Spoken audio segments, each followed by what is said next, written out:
In the midst of the Stalingrad battle, the factory collectives of the region, the supporting edge of the power, worked for the front, it seemed, on the limit of possibilities, but Sverdlovsky, Perm and Chelyabinsk residents, on the initiative of the communists, decided to make one more additional contribution to the cause of victory.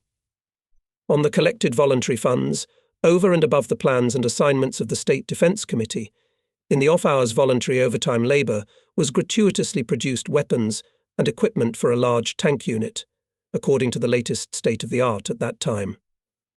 To serve in it, it was decided to let those who wished to serve, from those who were not drafted into the army, assigned to the production.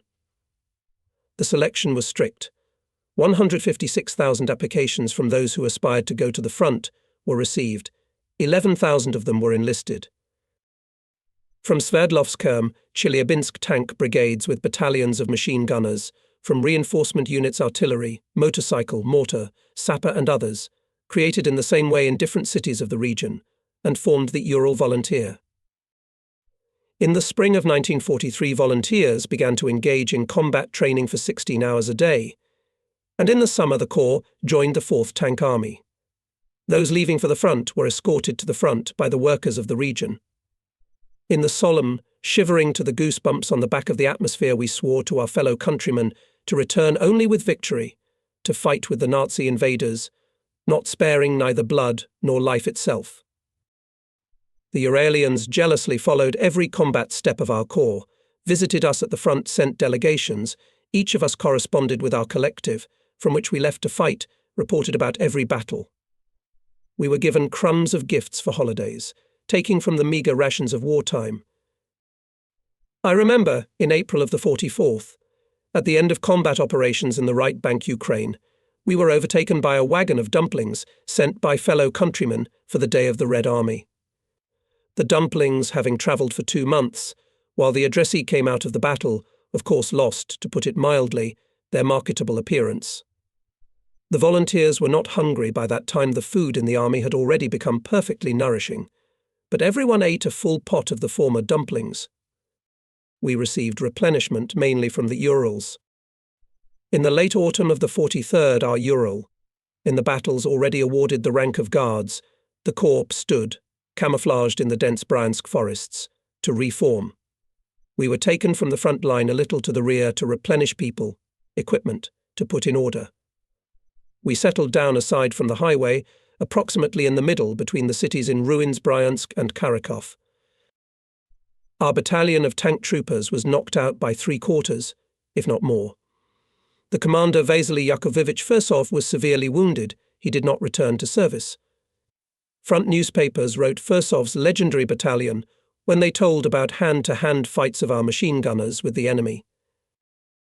Our company commander Sasha Nikolaev, a dapper, dashing, desperately brave officer, next to whom everyone in battle became self-consciously daring, we also lost, even considered dead. But he survived and became a hero of the Soviet Union. After the pitiless battles in the Ural region, the corps became authoritative with the command of our army as a reliable compound. And the enemy felt that the volunteer tank should be reckoned with. Even in official reports, Hitlerites called our corps Ural Communist Division, Wild Division of Fanatics and Division of Black Knives, Schwarzmesser and Division. On this occasion we sang the song of the Black Knives, which was also performed at amateur concerts. Everyone liked it very much. It was composed by volunteer soldiers, students of the Ural Conservatory Ivan Ovchinin, he died near Berlin, and Non-Com. The knives in black frame were made as a gift to the volunteers by workers of Zlatust, and they came in handy more than once for our machine gunners and tankers in hand-to-hand battles, giving rise to panic rumours among German soldiers. At us, this knife on a belt first of all symbolised belonging to the Urals. It was used in extreme cases and worked mainly for authority. A black knife on the belt is beautiful, manly and rare. The song is simple, unassuming. But the motive is peculiar, cheerful, and a little thoughtful. We'll write to the grey Ural. Be confident in your sons. We were given daggers for a reason, so that the fascists would be afraid of them. We'll write we're fighting as we should. And the work gift is good. Oh, the fascist bastards don't like. our black steel knife from the Urals. Before the front, I was a sheet roller. Rough work, with pliers in my hands, a profession not very connected with the subtleties of technology. That's why I was not sent to the tank battalion, to the crew at the reforming in the Bryansk forest. And taking into account that before the battles in our tank company of automatic riflemen I was chosen as a comsorg, the command decided to make a political officer out of me. And the front fate firmly connected me with our Beatty. We called Alexander Andreevich Tatarchenko, the deputy battalion commander on political part, usually very respectfully, sometimes among the commanders, a little familiarly. He was known as a slow-talking, dry and stern officer. He had served in the Red Army for the most part of his life and had learned everything by practical experience. Much older than any of our soldiers, sergeants or officers, Alexander Andreevich treated everyone in a fatherly way, which he always did with touching sincerity and, I would say, wisdom. That's why he was called Father. Because of the war, many of us have not seen our fathers for a long time. Some of us have lost them. And guys feel their absence keenly. That's why it turned out that we all loved our battalion father, loved and feared him. Sometimes we insulted him, but we obeyed him unconditionally, as it is supposed to be in a military collective. So Batya, then he was still a captain, called me and said, "On my recommendation, the political department of the brigade appointed you Comrade Junior Sergeant, Comsir of the battalion. Proceed." "But, Comrade Captain," I tried to argue. "Stop talking," he interrupted me. "Do you think it will be easier for you to be a comsporter?" And suddenly he added, "With a heart, you're crazy volunteers. That's what I'll tell you. You wanted to join the army to the front, but you take any promotion as an insult. Darkness. And now the new recruits have arrived. When nowadays they broadcast on the radio, boys, boys, you were the first to rush into battle. Boys, boys, boys, you covered the country with yourselves. I go away, this song turns my soul upside down." From the first days of the war, mostly young men fought at the front. 17th, 18th year of birth. 20th, 21st, 22nd, our rapidly thinning generation. In 1943, it was the turn of the 25th year to be drafted.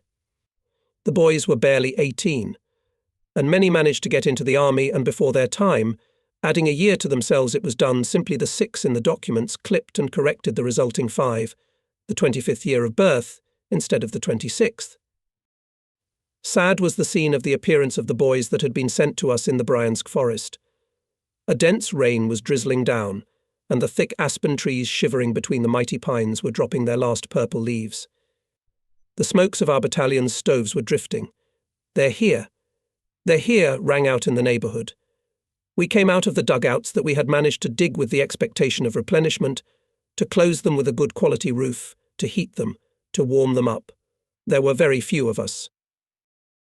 In front of us, on an alley cut out in the thicket, stood an uneven line of skinny soldiers. Not tall, they were slouching in overcoats that were too thick for their height. They took off their hats, wiped their wet, as if crying, faces with the lining for a long time.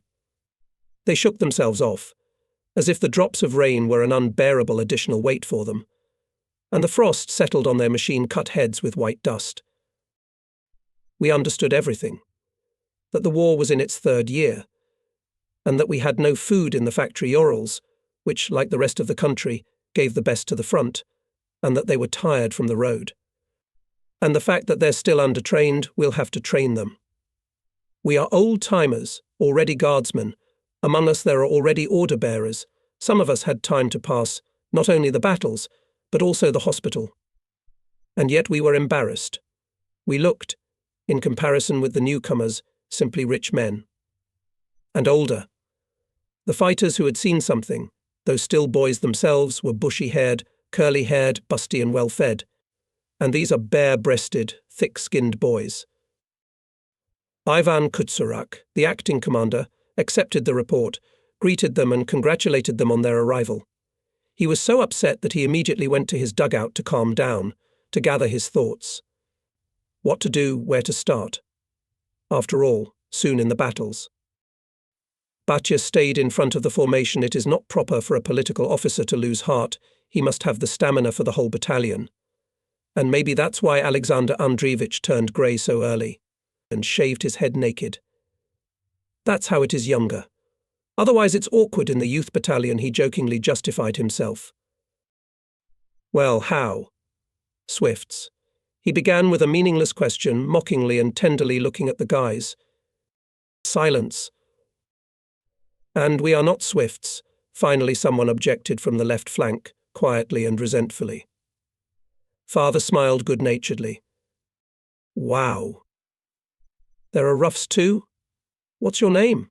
Volunteer Private Badav, answered the boy loudly, and added Mikhail Georgievich, probably for the sake of respectability. Well done, said Batya. I'm serving the Soviet Union. Well done. If everyone is like that, then you'll be eagles. But for now, you'll be shearers, all of you. Like me. As if unintentionally, my father took off his cap and shook off the drops.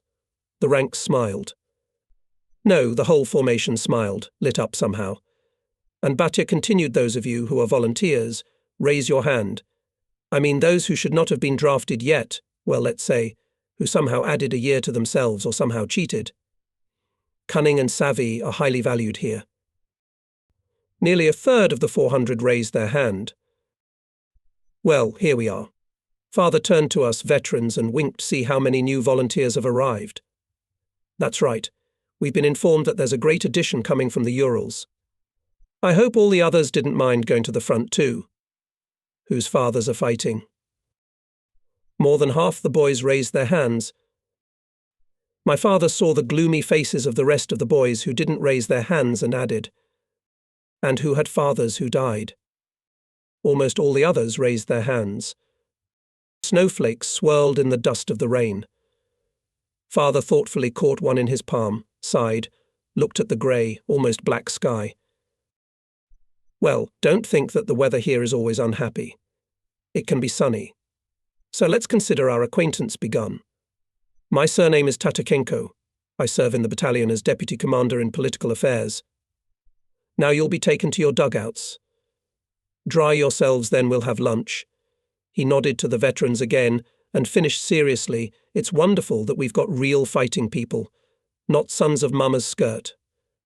That's exactly what we need. I congratulate you, our dear new comrades in arms, on your arrival to your fellow countrymen, to your blood Ural Volunteer Corps.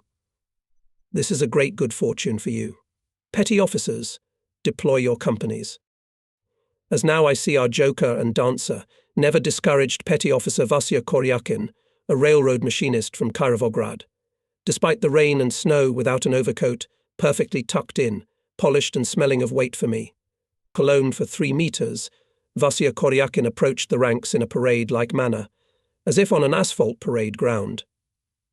As if the sun was shining and there was a holiday, and he was going to lead his Swifts to dance or to the movies. Second company. Forward. Left shoulder forward step. March. And the Swifts went, shoulders straightened, heads up. Boys. Boys. Vasily Koryakin. There was no more restless and enterprising petty officer.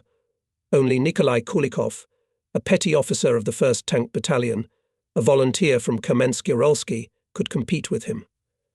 Once on the 1st Ukrainian front, when moving from flank to flank, we got far to the rear, and the petty officers were tormented by inspectors. One of them demanded that all soldiers should wear loincloths, the other resented why not all of them wore socks.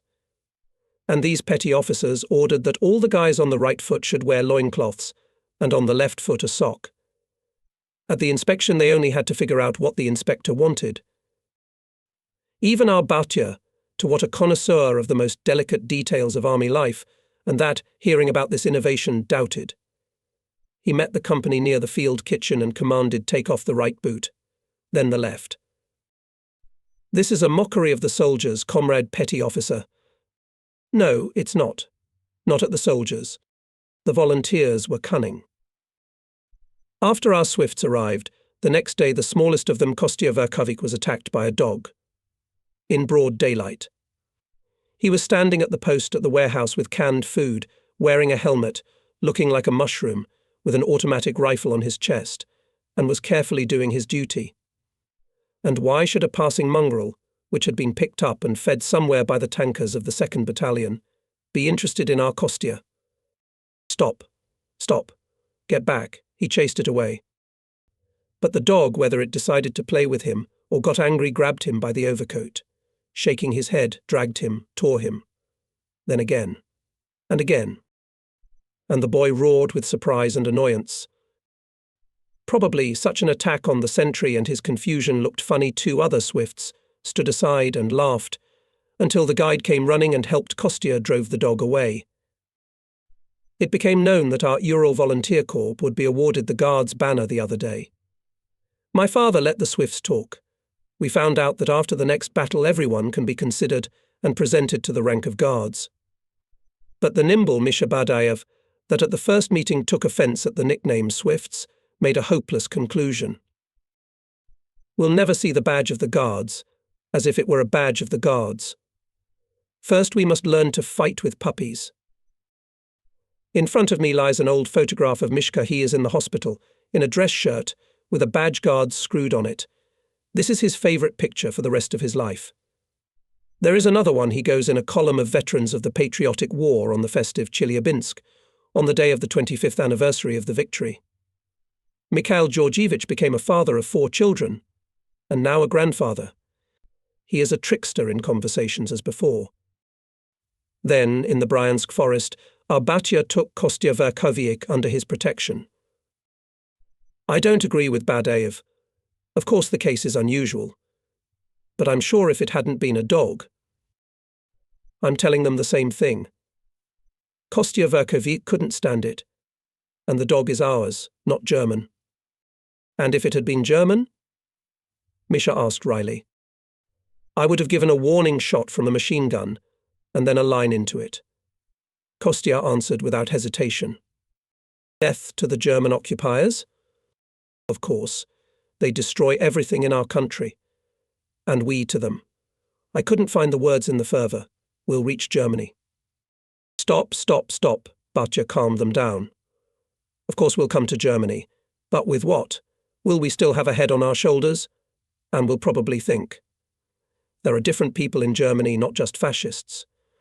Which of you can explain the meaning of these facts? The first one. Everyone knows the recent trial in Krasnodar. We sentenced a group of our traitors and SS Germans to death for atrocities, for the destruction of defenceless people. The trial was open. Everyone saw the details of the heinous deeds of Hitlerites and their accomplices, our traitors. It's like one attitude towards Germany, isn't it? And the second, everyone knows as well that a meeting of representatives of German prisoners of war was held in Moscow, and an anti-fascist committee, Free Germany, was formed. And we wholeheartedly support this committee. Do we contradict ourselves? So it's not fascists, it's democracy, said Misha Badaev.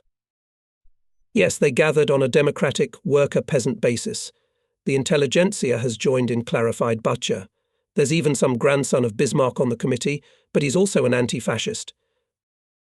In the 45th, at the last stage of the breakthrough to Berlin, either in Lublin or in Cottbus, near the gates of some factory, we came across 2 elderly Germans. In old leather caps, in short coarse half-coats, they stood silently looking at the column of our tanks that had burst into the city, and each held a raised fist at his shoulder. Our machine gunners, sitting on the armour, also greeted them, also raised a fist to the shoulder since the war in Spain. Since childhood we knew the anti-fascists salute the company front. 2 blocks later, the fighting began. Hitler's officers acted according to their own pattern to destroy us, let our tanks into the streets of the city, not at all taking into account that we had already learned well to conduct street tank battles. Our tankers, with a troop on the armour, tried to skip as close as possible to the centre of the cramped town. Then machine gunners jumped on the move, and the tankers, cooperating with them, patiently forged enemies defending in the streets, in administrative buildings. The manoeuvrability and power of our T-34s allowed to make intricate and most unexpected detours through yards and nooks, through houses, and the paratroopers helped their tank crews by infiltrating, penetrating everywhere and anywhere, weaponizing from anywhere, even from the roofs. And now the hard fighting is over. 2 burned our tanks are burning, The rubber of the support rollers crackles and smokes in the small tongues of fire. The cars that remained in the line, rumbling, lining up in a column to go on. On the mangled central square of the town, among the broken bushes of spring green acacia, the tanker's less horsemen are digging a mass grave. They are working silently and fiercely. A tanker, with no wheels, is someone who lost his vehicle in battle, and therefore almost always his comrades. Automaticians help. On the asphalt, scratched in furrows from caterpillars, and in some places ploughed by shells, they spread a tarpaulin. On it there were dead people in an even row. Burnt, mutilated bodies in black helmets, overalls, and several shot swifts in protective-coloured jackets. Our Batya, the battalion deputy commander, comes up, pulls off his cap, looks at the dead. His head has a grey brush, he hasn't been shaved for a long time. And it ages him. Or maybe not only that. He stares at each person lying on the tarpaulin for a long time. He knows everyone well and doesn't say a word. And the tankers and machine gunners standing there in silence would not hear anything anyway, immersed in their bitter thoughts goodbye to friends forever. There is nothing worse in the world.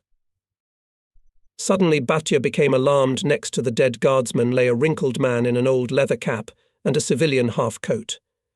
His chest was pierced by a machine gun burst. "This, Comrade Guards Major, is the one who came out to meet us," explained the machine gunner who jumped up. "Do you remember? Only we got caught on the outskirts." "He's a German," someone said harshly. "So what?" Another objected. "He's a worker." And the mechanic driver Palugriumov, a steel worker of our Verkizetsky plant, spoke with tears in his eyes. "Why didn't you guys see it?" He came out with his comrade. Both of them stood, raised their fists to their shoulder-mouth front, so. Everybody saw it. And the Germans shot him, the Germans. I mean, not their own Germans, but the fascists. The second one was wounded too. Everyone looked at the deputy.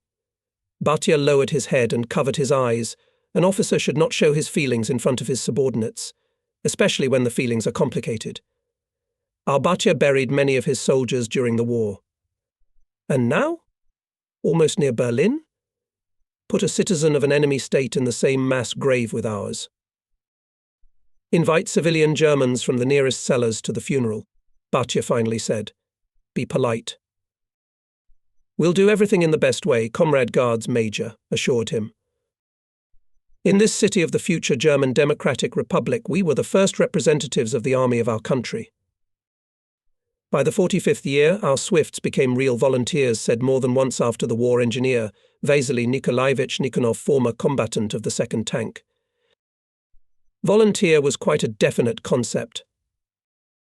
At our Verkizetsky metallurgical plant, willing to go to the front turned out to be 150.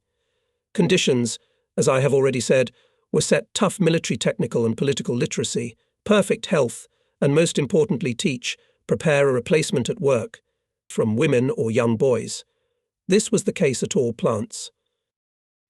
The last requirement was especially difficult for us, the rolling mill workers. To fulfill it was necessary to have muscles, endurance, and where could we get them with the miserable food of that time? But one way or another, after many days of arguments at the party committee, after the most meticulous discussion, when each applicant proved that it was he who should go to the front, 42 people were selected and released. And it was approximately the same in all factory collectives, in all Ural regions. On the upper transoms of our shop, sewn up with black iron sheet, there were huge letters visible from the whole plant: everything for the front, everything for victory. And in the room of the Komsomol Bureau, among others, hung a poster, my friend, let us dedicate our souls' beautiful impulses to the fatherland. A. Pushkin. What moved the volunteers? Rational calculation of their actions would be easy to analyze even after 30 years. But the impulse of the soul. What does it consist of? I don't know exactly. Leo Tolstoy, and he only called this force that, according to him, one decides the fate of battles and wars, the power of the military spirit. And it is not to my liking to analyze these feelings meticulously.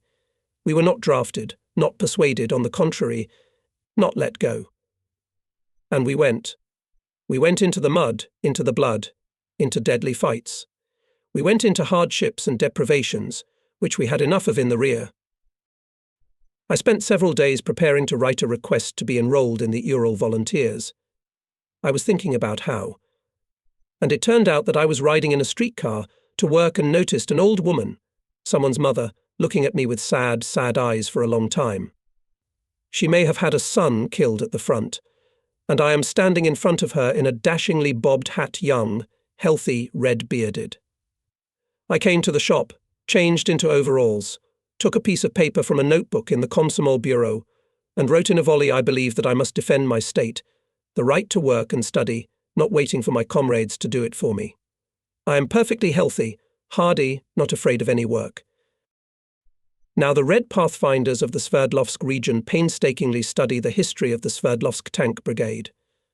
Honorable name Elvskaya, the title of Guards, 5 orders on the banner, and the Ural Volunteers fought only 22 months. True, they spared neither life nor blood. By the end of the war, there were 38 heroes of the Soviet Union in the Ural Volunteers. Our Komsomol battalion of tanked landing turned out to be fully twice decorated, i.e., every machine gunner, all officers had at least 2 combat awards. But the main thing, in my opinion, the signs of military valor on the banner, because indeed in the brigade prevailed all familiar and for all natural collectivist spirit. The Sverdlovsk Tank Brigade until the evening of January 11th, 1945, before the new offensive, stood in Poland, behind the Vistula, west of Sandomir, in the area of Gryzykamnia, in a low-lying forest. And for several months after the fall fighting on the Sandomir bridgehead, from which Hitler himself ordered us to be thrown out, the Uralians settled down well, if such an expression is appropriate to use for the front situation. Having replenished with equipment and people, preparing for new battles, they did a lot to make life more comfortable and cozy. The people were craftsmen indefatigable for inventions. And we competed incessantly in designing smokestacks, in improving the pipes to the stoves in the dugouts, in camouflage, in the device of drainage under the beds. Our father often grumbled. You always have Komsomol members doing something. We should use all our free time after combat training for political work.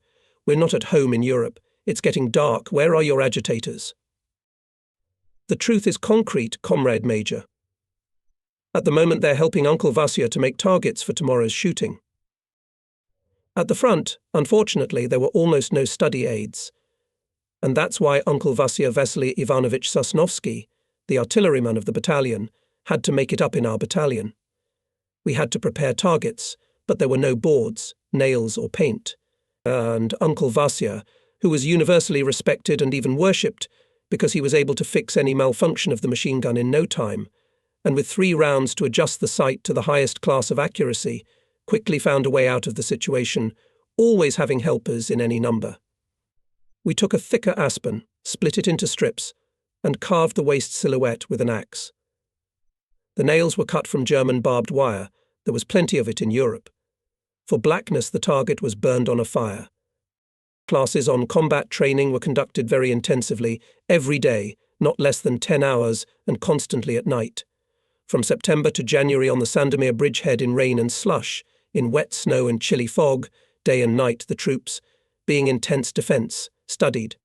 The battalion was on the alert, and you did not know whether the enemy had again taken an offensive to throw us back behind the Vistula, or whether it was another training of interaction between tank crews and assault riflemen, a rush of 5 kilometers pedestrian tank, i.e., silently, without machines.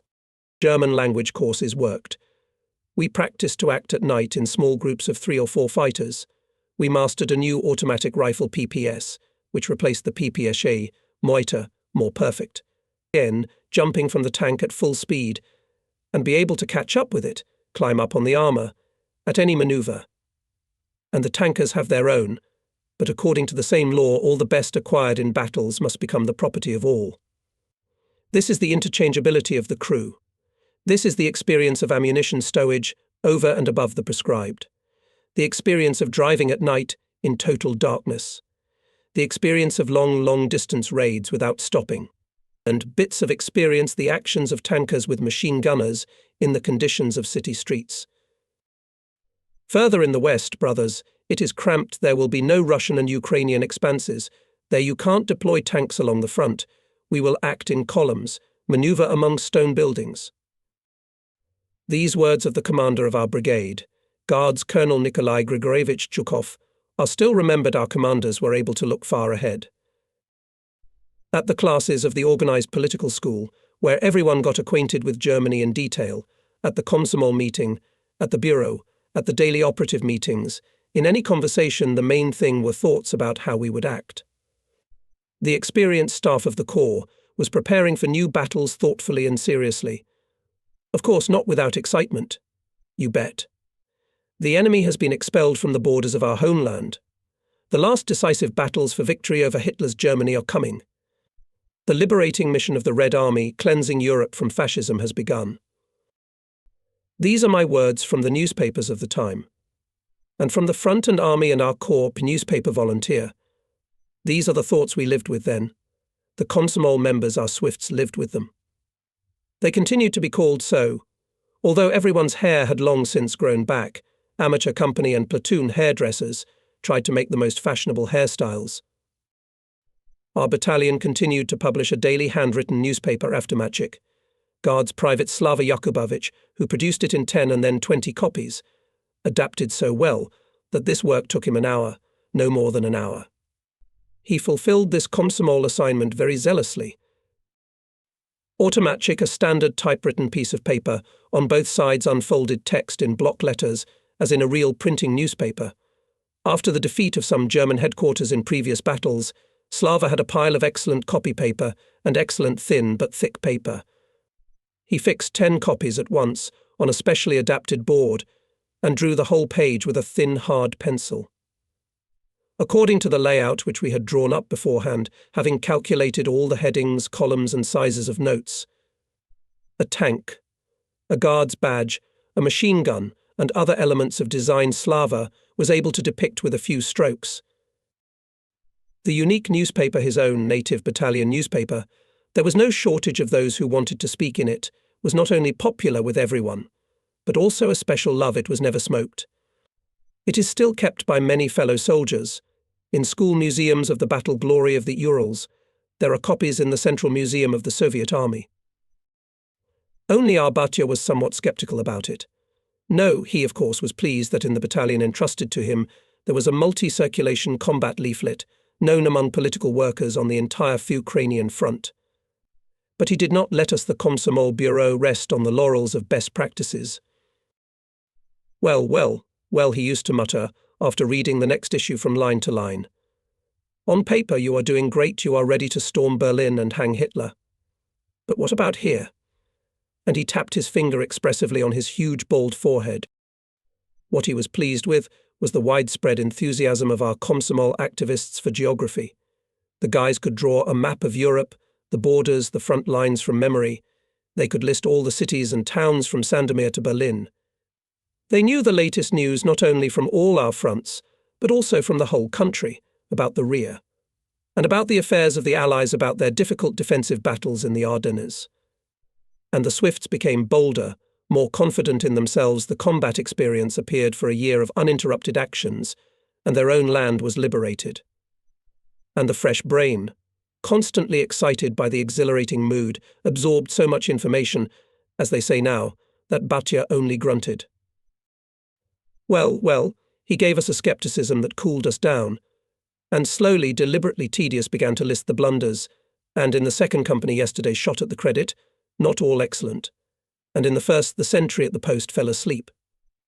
Not at home, you need triple vigilance, and you probably don't know who disgraced himself. Yes, we do, we discussed it. Pure accident, Comrade Major.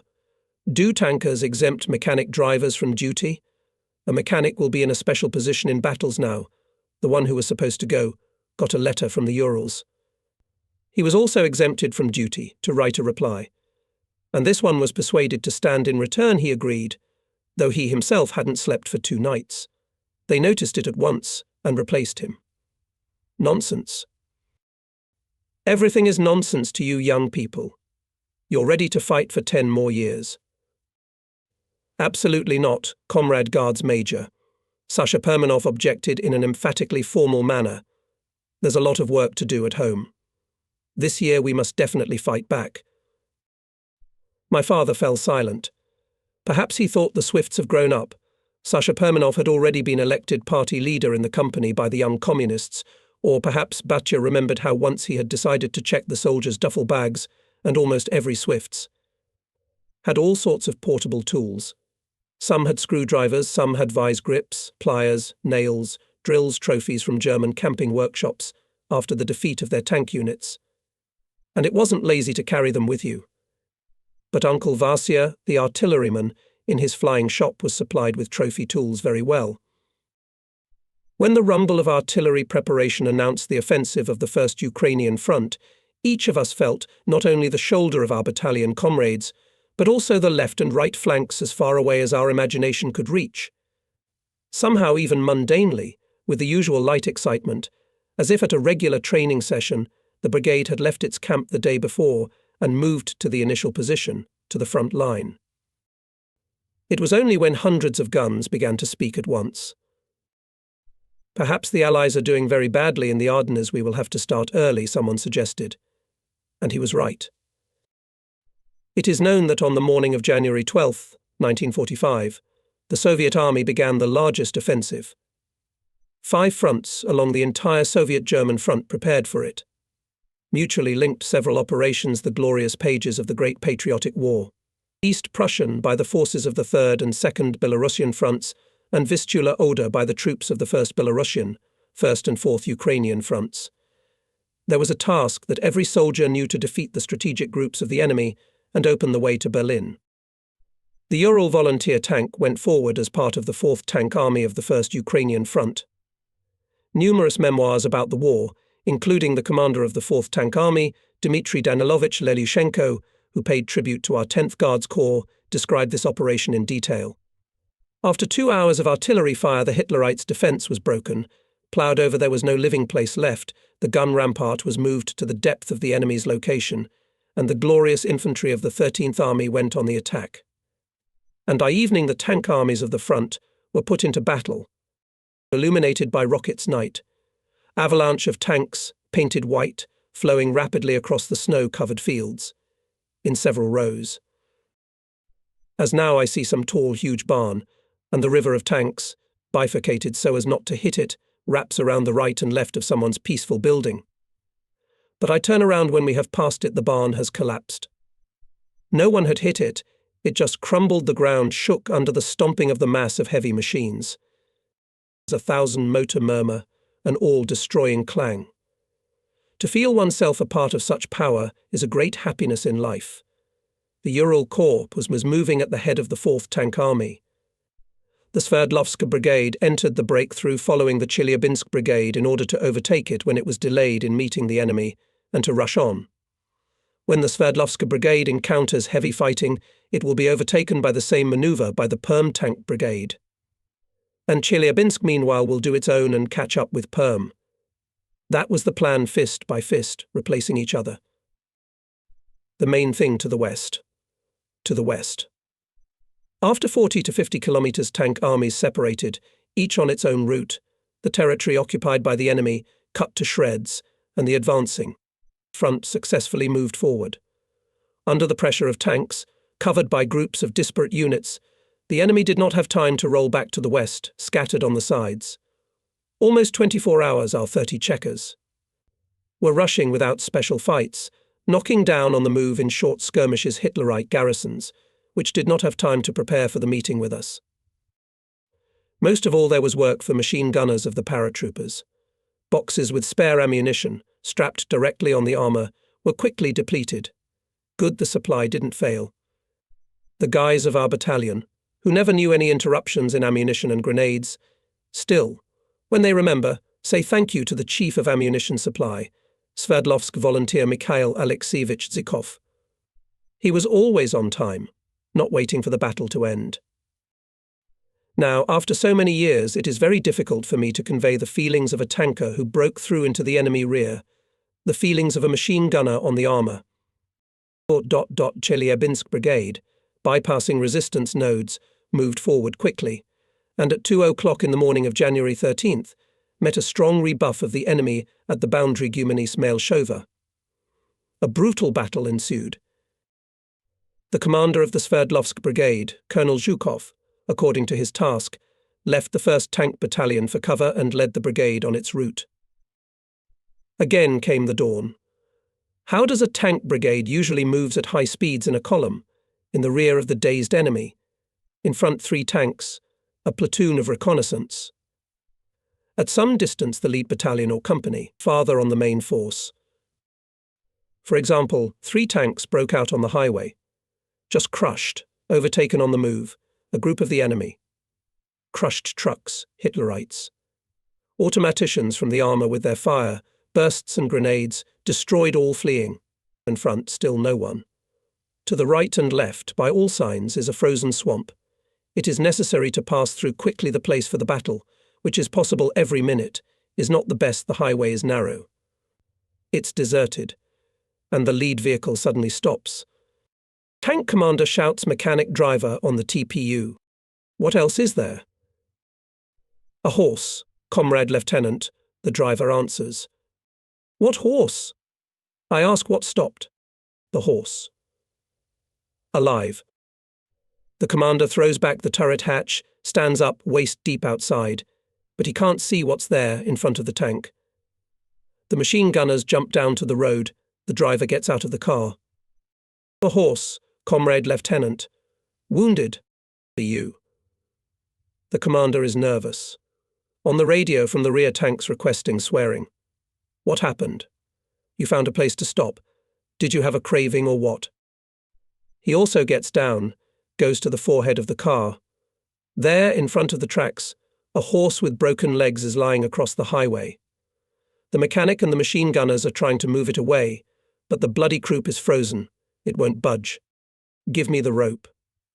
Commands the lieutenant. In a minute, the tanks rushed on. And the horse from the roadside looks at them with big intelligent eyes. By sunrise, the reconnaissance flew into Petkovice. They radioed the battalion. They went out for a smoke. And the driver of the lead car says to his commander, I'm sorry, Lieutenant, but I couldn't push the horse. A dozen minutes later, an enemy reconnaissance team approached Petkovica from the west. 2 armoured personnel carriers. We let them get closer. A shot of our tank, and in another 10 minutes, when the whole brigade arrived, the Assistant Chief of Staff Major Ryzantsev interrogated the prisoners. According to the enemy, the Soviet tanks could meet him only 50 kilometers to the east, and on Petkovica moving towards the Russian column of 60 tanks of the 17th German Panzer Division.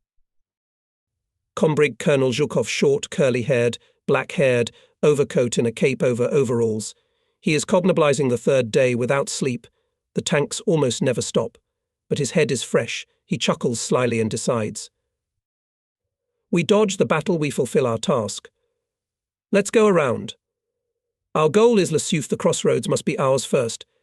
Let their column advance at their leisure the further they are behind us. The worse for them, our artillerymen have 100mm anti-tank guns there. To the cars. Bypass march. All day and all night. Hitlerites are fleeing from villages along the way, and some garrisons are asleep, they don't wake up, we have no time. And there is a sentry in a horned helmet, illuminated by the rays of our hand flashlights, opens the barrier to the column, taking the tanks for their own. In the morning, the advanced detachment stormed into Leso. The commander was Senior Lieutenant Volodya Markov, a brilliant, lucky officer, a favourite of the whole Sverdlovsk Brigade, a tanker, as they say, from head to toe, a guy as if born for military service, for battle. Later he commanded our best 2nd Tank Battalion and became a hero of the Soviet Union. The enemy garrison tried to fight back, but 30 Chekars crushed everything that fell on the streets of the town.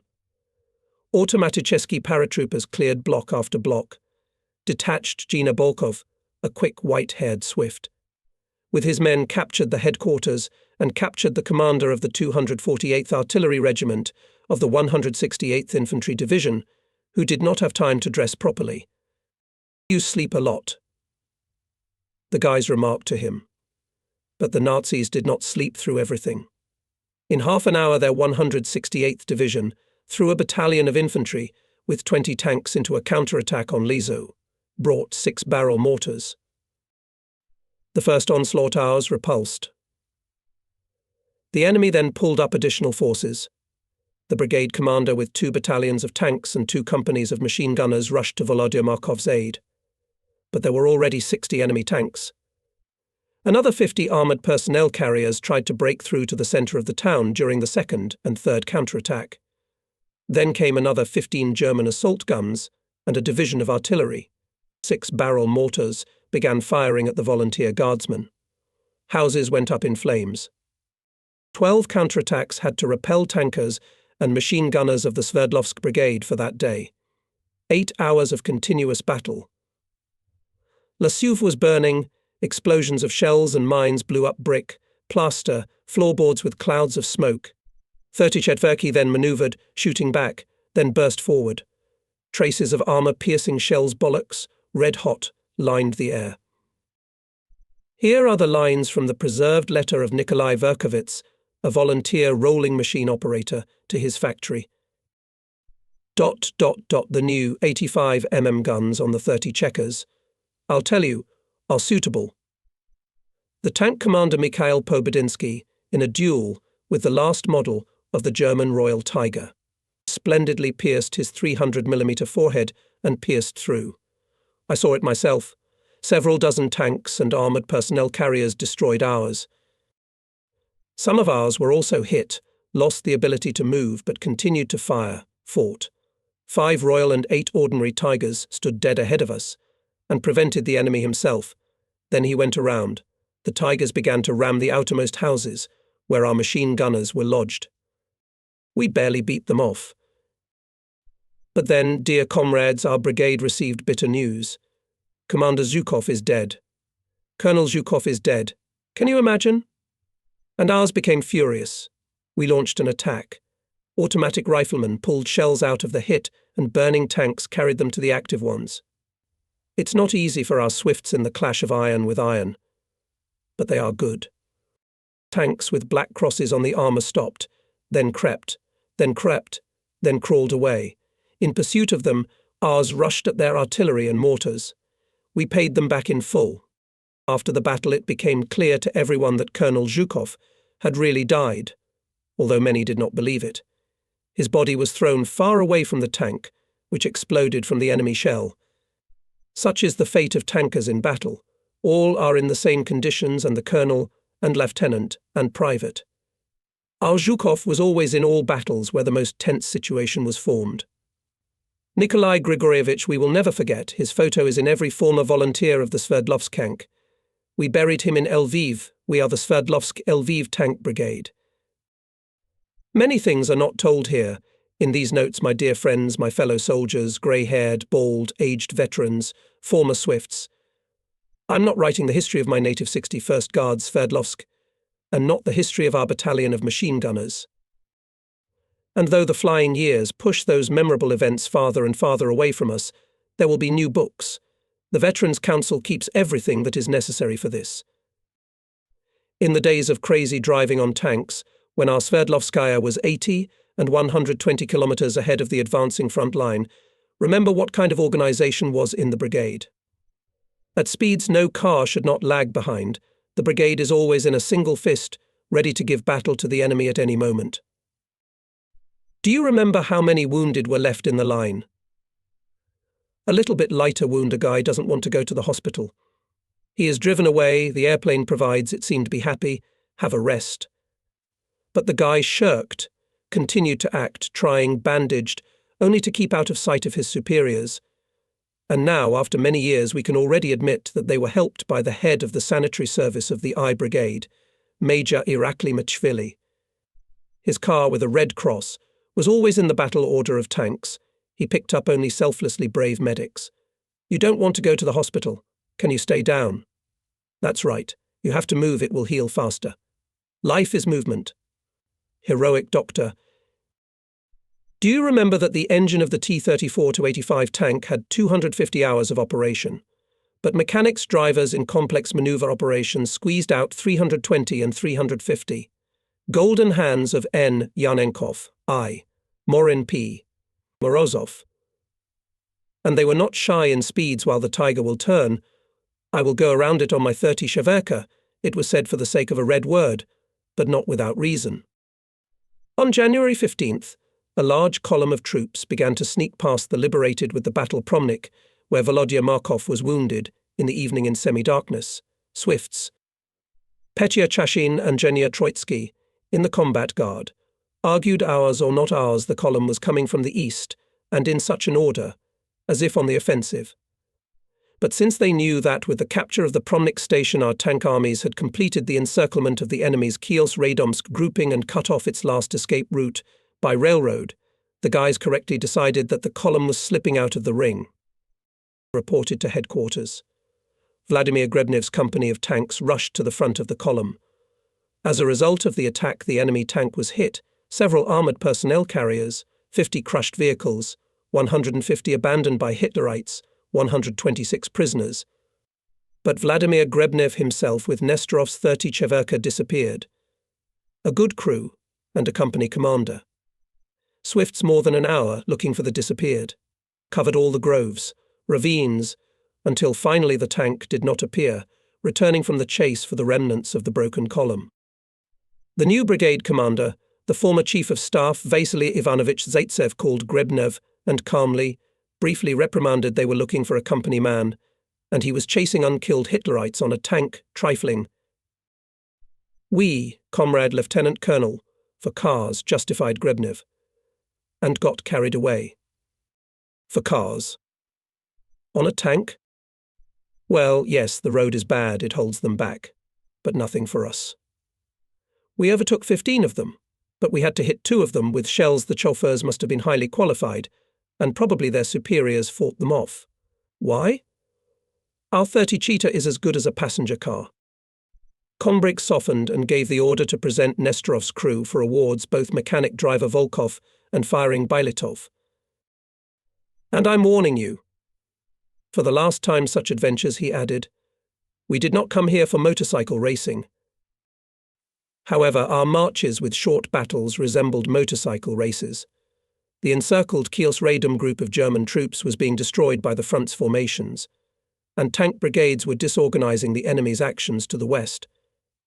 The Sverdlovskaya was on the move every day. They slept on the move. The mechanic driver was replaced for a while in the crew. Tank commanders and those who had learned to drive sat at the levers, the Swifts, were dozing on the warm blinds behind the turret, one by one, not letting go of their automatic rifles. A raid on Radocious, and a circular defence. We were ahead of some part of the enemy, headed there. The march on Konsky, the town where the headquarters of the 4th Tank Army of Hitlerites was defeated, and they, not knowing the state of affairs, continued to move there, their columns arriving from reserves and from the Western Front. Then the order was to wave and break into Petrakov, where only the assault riflemen had to work. They were catching soldiers, and officers of the Wehrmacht who had not had time to escape. The local population, who came out onto the streets, helped the Swifts.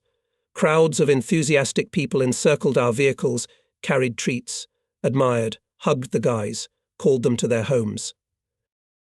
What a technique. We've been waiting for you. But we didn't think you'd come so fast and so strong. Let's go to dinner.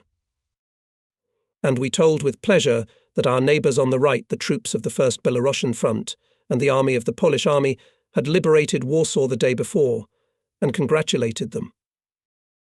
It was amazing how our machine gunners quickly mastered the Polish language.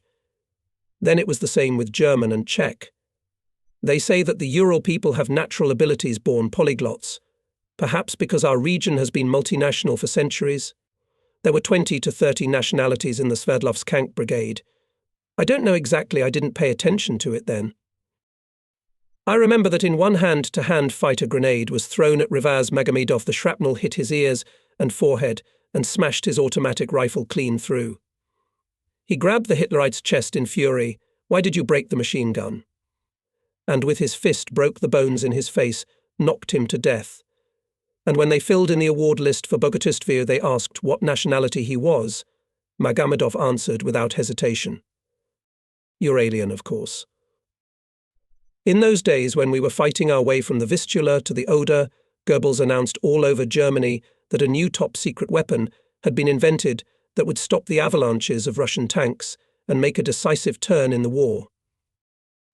There is something wrong here, our Batya doubted. You don't tell about a real secret on the radio. Or are they doing very badly, soothing themselves with fiction? In general, look for it, guys, be more vigilant. And something did appear.